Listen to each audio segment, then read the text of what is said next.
Picture a waterfall so wide and so powerful that the mist it throws into the air creates its own permanent microclimate.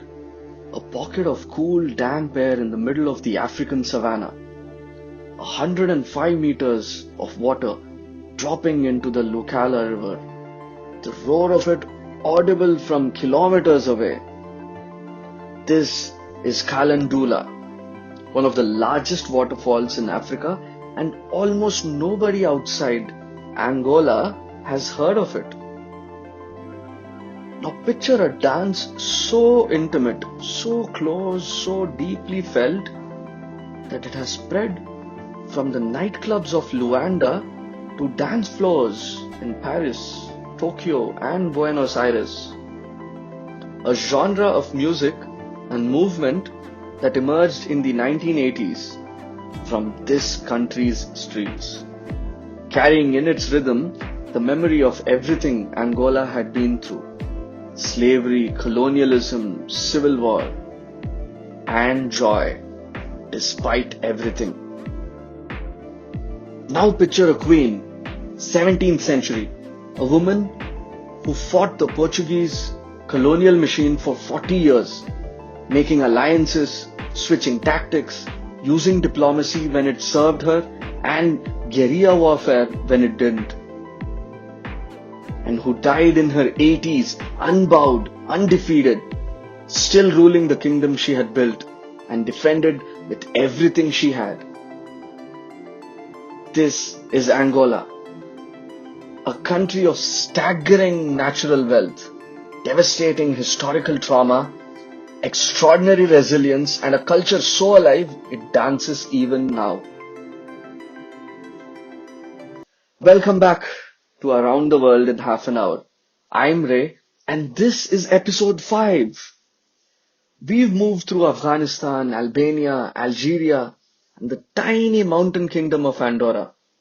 And now we cross the Atlantic coast of Africa to a country that, depending on how you count it, may have been more consequential to the history of the Americas than almost any other nation on earth. Because for 3 centuries, more enslaved Africans left Angola's shores than from any other single territory on the continent. Angola. It's a country most people know very little about. And what they do know tends to be framed by oil wealth, civil war, or landmines. All of those things are real, but they are the frame around a picture that is far richer, far stranger, and far more worth knowing. Angola sits on the southwestern coast of Africa, covering 1.25 million square kilometers, making it the 7th largest country on the continent, and roughly 3.5 times the size of Germany. Its Atlantic coastline stretches for about 1600 kilometers. The geography is defined by a dramatic escarpment running roughly parallel to the coast. The coastal strip itself is narrow and in the southwest extremely arid. The Namib Desert extends north from Namibia into Angola's Cunene province, creating a landscape of dunes and near lifeless desert that meets the cold Atlantic. This coastal desert exists because of the cold Benguela current running northward along the coast. Cold ocean water suppressing rainfall and creating one of the few true deserts on a western coast of any continent.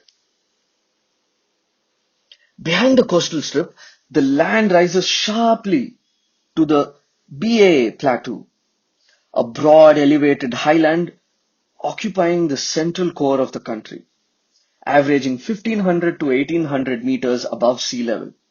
This plateau is the source of several major rivers, including the Kwanza, the longest river entirely within Angola, the Okavango, which flows into Botswana's famous delta, and the Zambezi, which crosses the far eastern corner of the country on its way to Zimbabwe.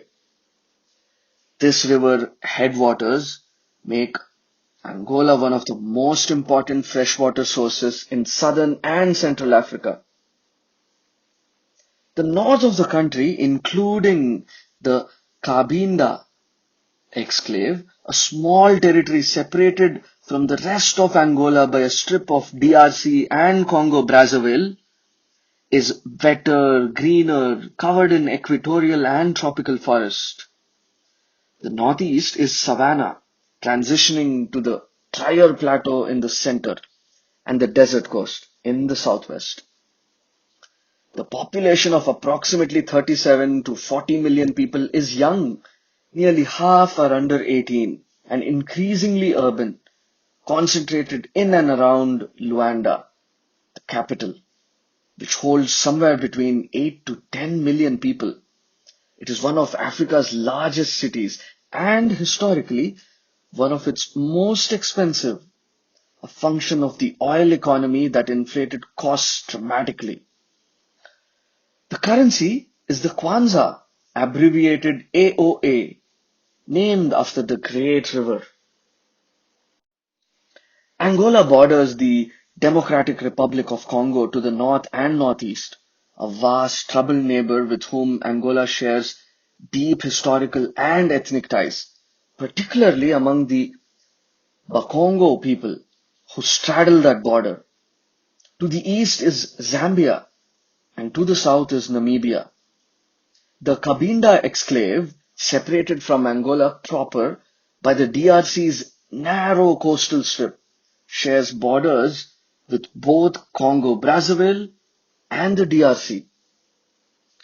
These borders are largely the product of the 1884 to 85 Berlin Conference, where European powers divided Africa among themselves with complete indifference to existing kingdoms, ethnic territories, and trade networks.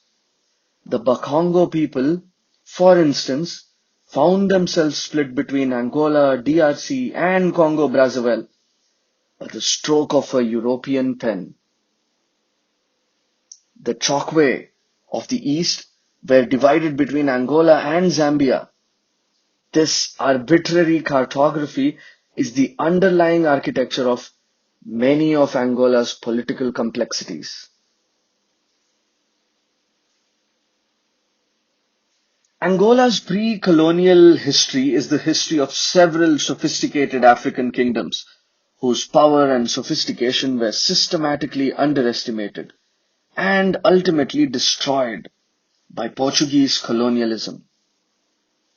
The greatest of these was the Kingdom of Congo, with a K, a highly centralized state that, at its height in the 15th and 16th centuries, controlled territory across present-day northern Angola, the Republic of Congo, the DRC, and Gabon. The Kingdom of Congo had a sophisticated administrative system, a currency, shells, a professional army, a legal code, and a hierarchical political structure that European visitors described with genuine admiration. When the Portuguese arrived in 1482, led by explorer Diogo Caun, who sailed up the mouth of the Congo River, they established diplomatic relations with the Congo Kingdom rather than immediately conquering it. The Congolese king converted to Christianity, and for a time the two powers dealt as something approaching equals. That equality did not last. What the Portuguese wanted, and increasingly took, was slaves.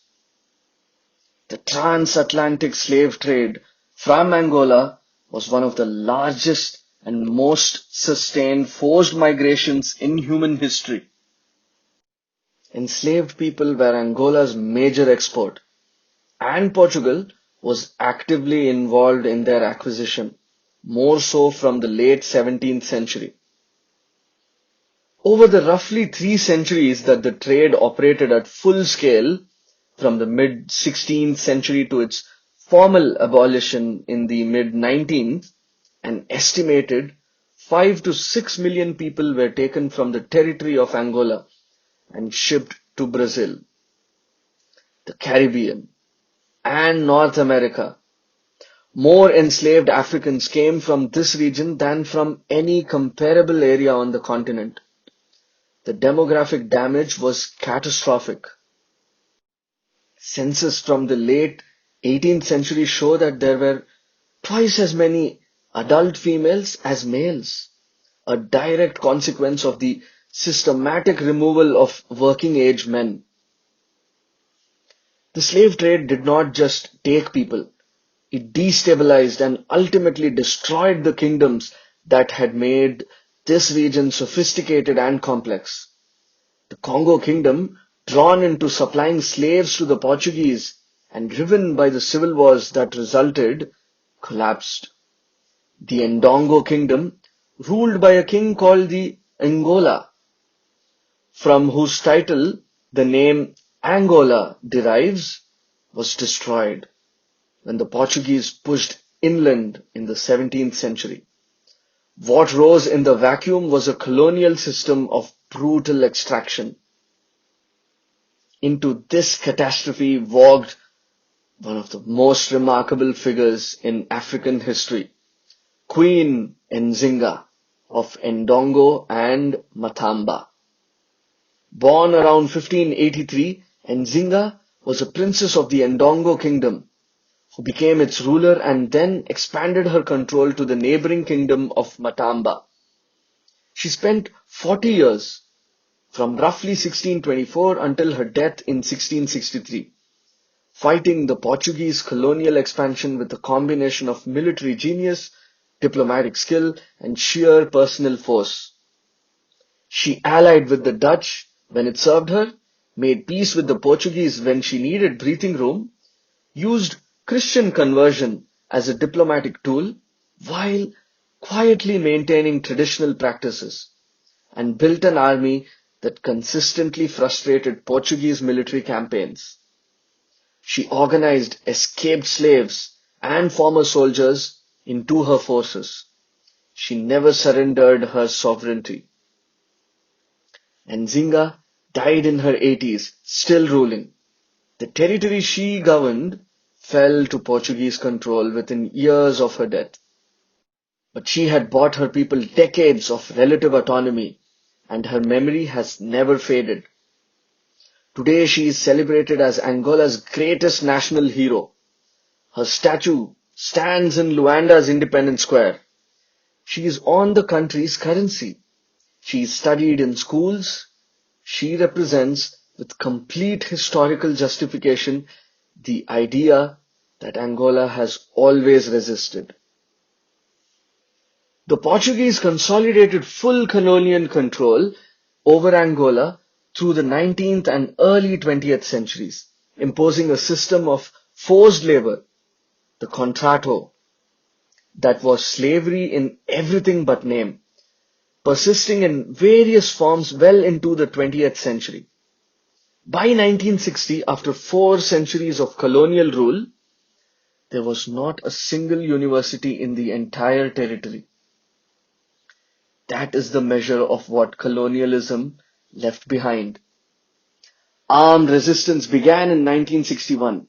3 distinct liberation movements emerged, each drawing its base from different ethnic communities and different Cold War patrons. The MPLA, Movimento Popular de Libertação de Angola, was Marxist, based primarily in Luanda and among the Kimbundu people, supported by the Soviet Union and Cuba. The FNLA, Frente Nacional de Libertação de Angola, drew its base from the Bekongo of the north, supported by US and Zaire.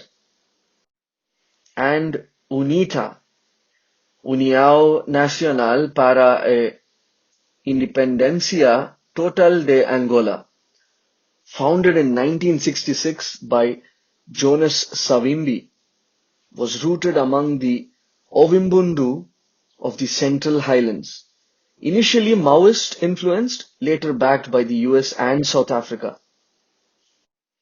Portugal finally collapsed. A military coup in Lisbon in 1974, the Carnation Revolution, ended the Estado Novo dictatorship, and with it, the political will to maintain any colonial wars. Independence was negotiated and set for November 11, 1975. What should have been a day of liberation became the opening shot of a civil war that would last 27 years.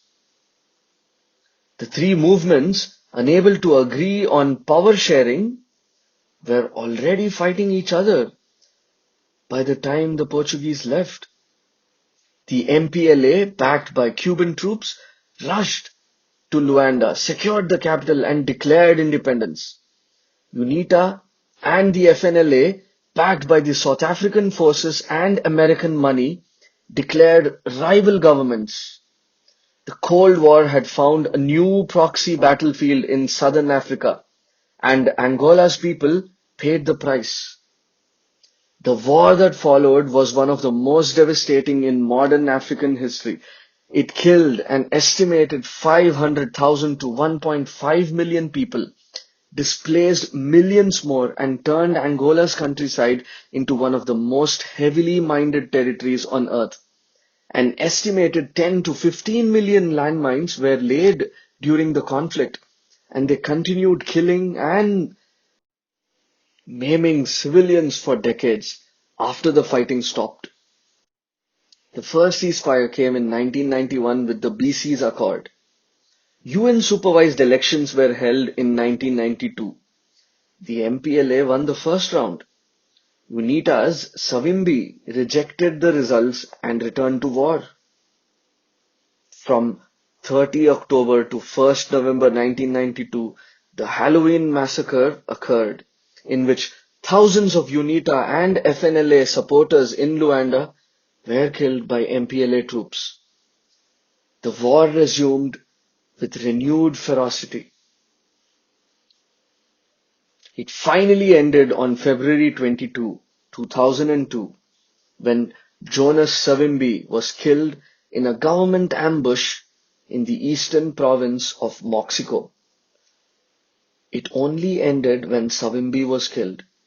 Within weeks, a ceasefire was signed. After 27 years, the guns fell silent. Angola has been at peace ever since, and the transformation in some areas has been remarkable. Luanda rebuilt at extraordinary speed. Oil revenues poured into infrastructure. After a recession over 2016 to 2020, growth resumed in 2021. But by 2025, real per capita income remained 24% below its 2014 level. A reminder that oil wealth and broad-based prosperity are not the same thing. Angola's economy is dominated by oil. Oil still accounts for 28.9% of GDP and 95% of exports. Output peaked at 2 million barrels per day in 2008 and has since declined to just over a million. The government is aware that oil dependency is a structural vulnerability and has been diversifying into agriculture, fisheries, and mining, including diamonds, for which Angola is one of the world's largest producers.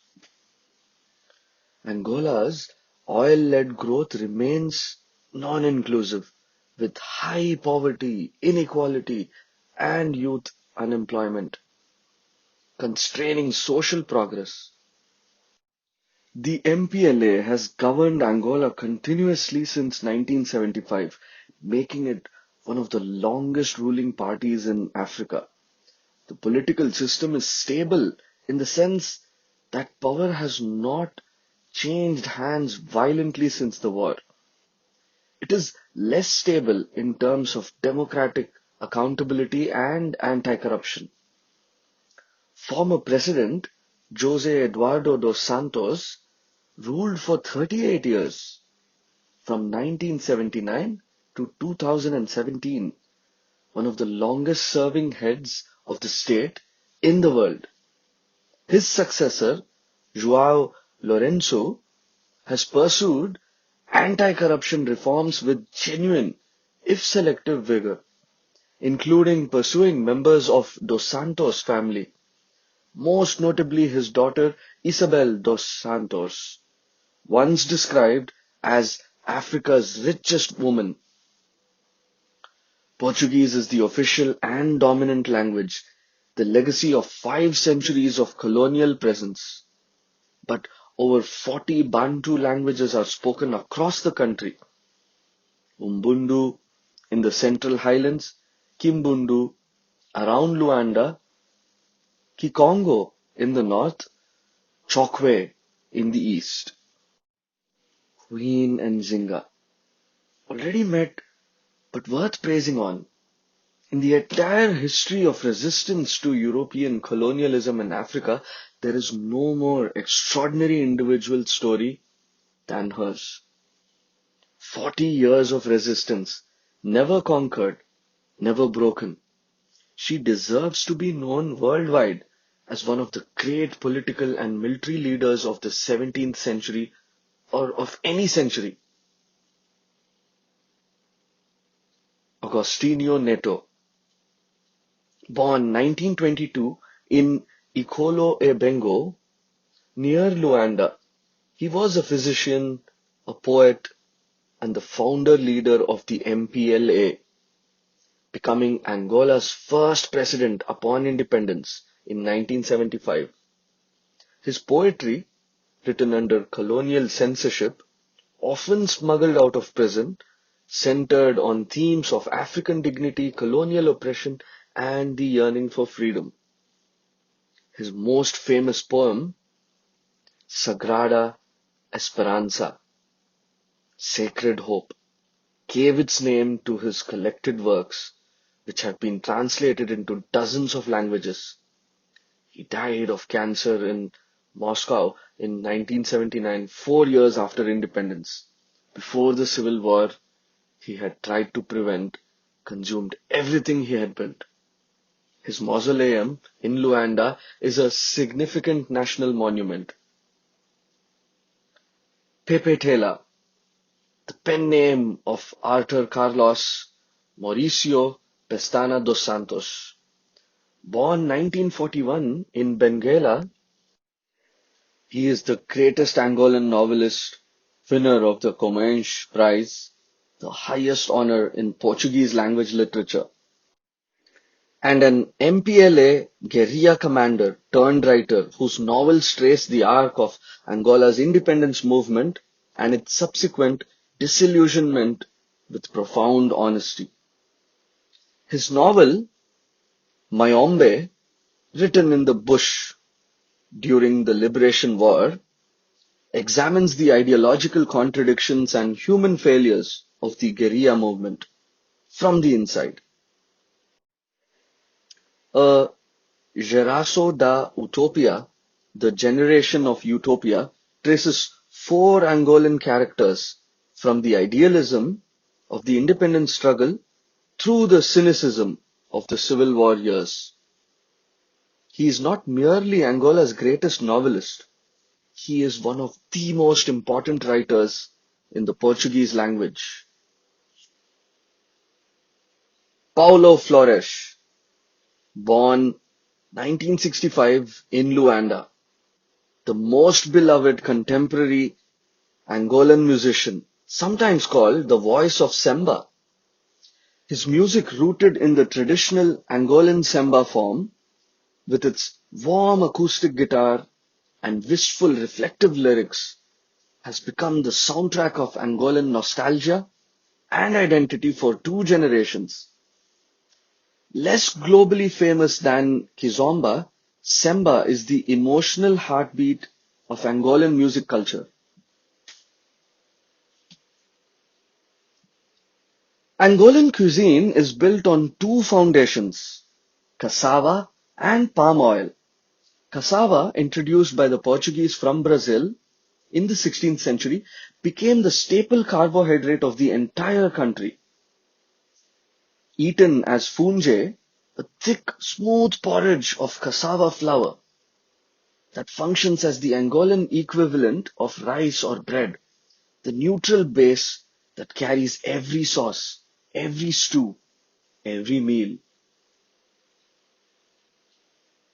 Muamba de galinha, the national dish, chicken or sometimes fish, slow cooked in a sauce of palm oil, garlic, hot peppers, and okra until the meat falls from the bone and the sauce is deep, rich, and slightly fruity from the oil. It is served over funje, and the combination of the neutral cassava porridge and the intensely flavored sauce is the central culinary experience of Angola. The dish exists in every household, every restaurant, every celebration. It is comfort food, feast food, and everyday food simultaneously.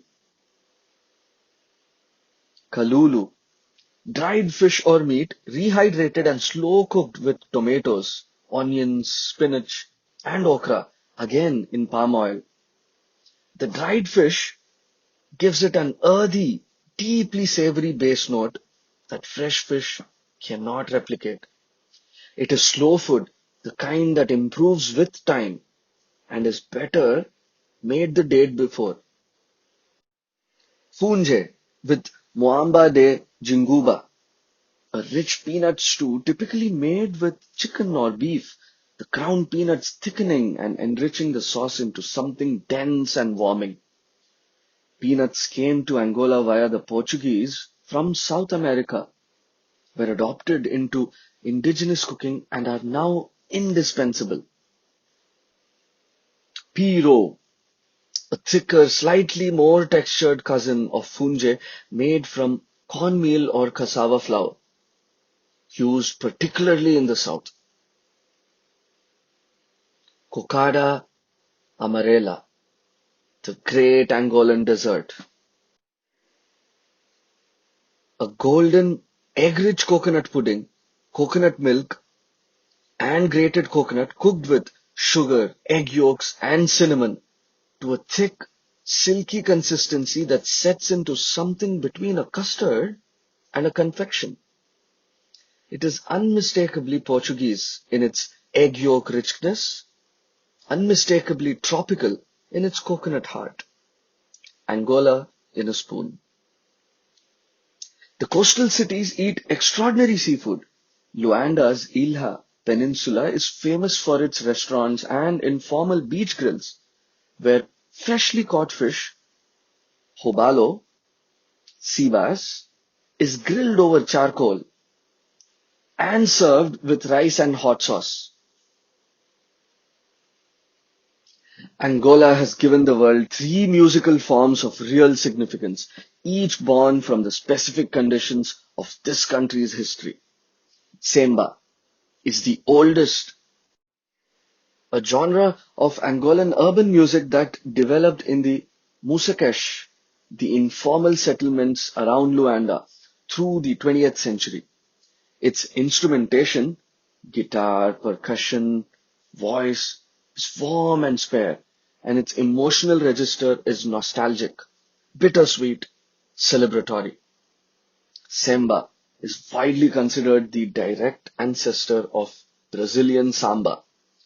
The word samba derives from Semba, carried to Brazil by enslaved Angolans over centuries. When you hear a Brazilian samba, you are hearing at some deep structural level an Angolan rhythm that crossed the Atlantic in the hold of a slave ship and was reborn on the other side. Kizomba emerged in Luanda in the early 1980s, blending Semba rhythms with the slow, romantic sound of Antillean zouk music, itself partly rooted in African diaspora music and adding its own sensual, close partner dance style. Kizomba means party in Kimbundu, In the 2010s, Kizomba spread internationally with remarkable speed. Dance schools in Paris, Lisbon, London, Tokyo, and Sao Paulo began teaching it, and it is now a genuinely global phenomenon.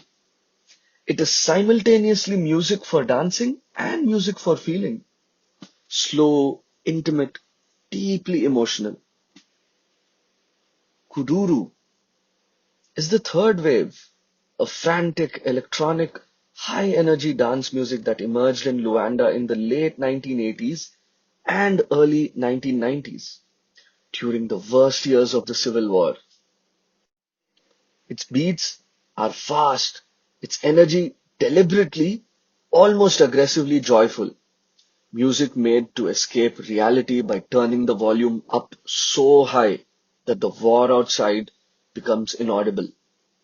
Kuduru spread through the Angolan diaspora in Portugal and then globally, influencing European electronic music and contributing to the sonic DNA of artists across the world.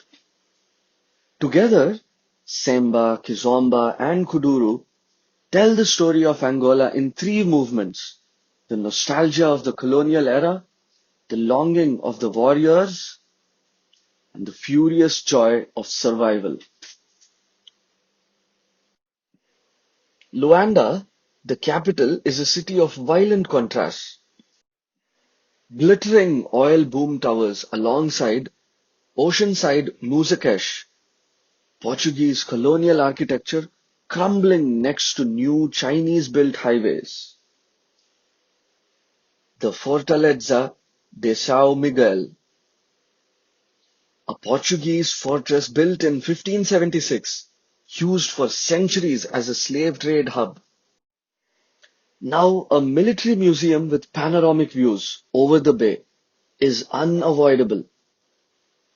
The Ilha do Cabo, a narrow sand-spit peninsula, has Luanda's best restaurants and its finest beach sunset views. The National Museum of Slavery, housed in a former slave-holding church in the Sao Paulo district, is one of the most important and sobering historical sites in the city. Kalandula Falls, in the Malanje province, about 400 kilometers southeast of Luanda, at 105 meters high and over 400 meters wide during peak flow. These are among the largest waterfalls on the African continent, comparable in volume to Victoria Falls, though less known. The setting, equatorial forest, the roar of the water, the permanent rainbow in the mist, is spectacular. Kisama National Park, about 70 kilometers south of Luanda, along the Kwanza River estuary, Angola's most accessible wildlife destination, home to elephants, buffalo, giant sable antelope, and rich bird life.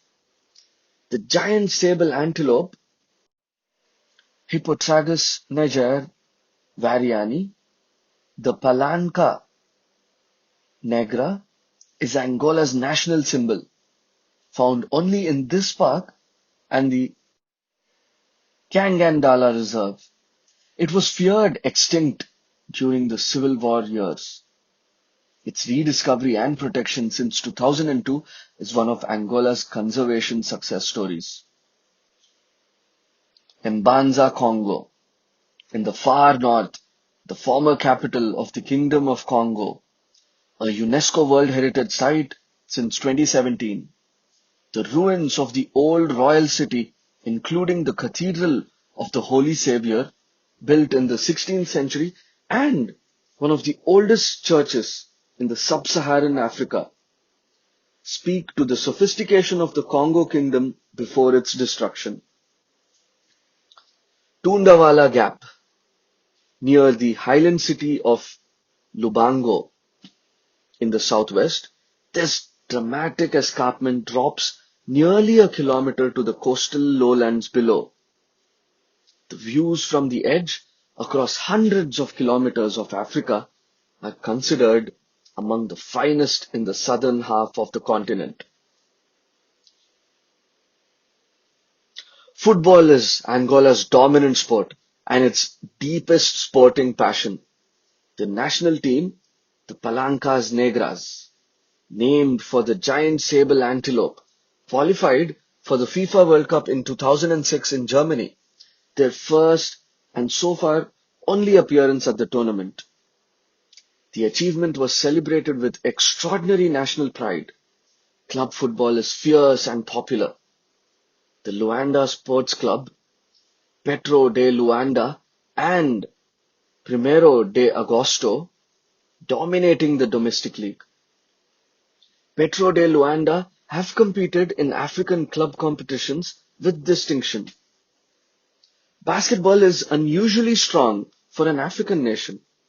Angola has been the dominant force in African basketball for decades, winning the Afrobasket Championship multiple times and qualifying for the Olympic Games, where they have competed with genuine competitiveness. This strength traces back partly to the Cuban military advisors who came during the Civil War, bringing Cuban sports development culture with them. The world tends to see Angola through two lenses: resource wealth, oil, diamonds, and conflict. The Civil War's shadow remains long. Landmines still occasionally claim victims in rural areas. The concentration of oil wealth in political and business elites, while large portions of the population live in poverty, is a genuine and ongoing injustice. But Angola is a country whose culture has given the world Semba, Kizomba, and the ancestral rhythms of Brazilian Samba. A country that produced Queen Nzinga, a country with waterfalls that rival Victoria Falls, a coastline of extraordinary beauty, and a national symbol, the giant sable antelope, that was believed extinct and came back. Angola is, in many ways, a country defined by the act of coming back from the edge. What Angola most wants the world to know is not what happened to it, but who it has always been. Proud, culturally rich, musically extraordinary, and, in the figure of Nzinga, above all, never without the capacity to resist. Angola, a country that lost 5 million people to the slave trade, fought 40 years of liberation war, endured 27 years of civil war, and is still standing, still dancing, still producing music that the world puts on in its clubs on a Friday night without knowing where it came from. Next Monday, we head to Antigua and Barbuda, a twin island nation in the Caribbean that together covers barely 440 square kilometers, has a cricket ground more famous than most of its buildings, and a story of sugar, slavery, and the sea that is both particular to these islands and universal to the entire Caribbean world. That's next Monday at 7 p.m. Please subscribe or follow wherever you're listening and leave a rating if you can. I'm Ray. We've been to Angola. The Queen never surrendered, neither did the country.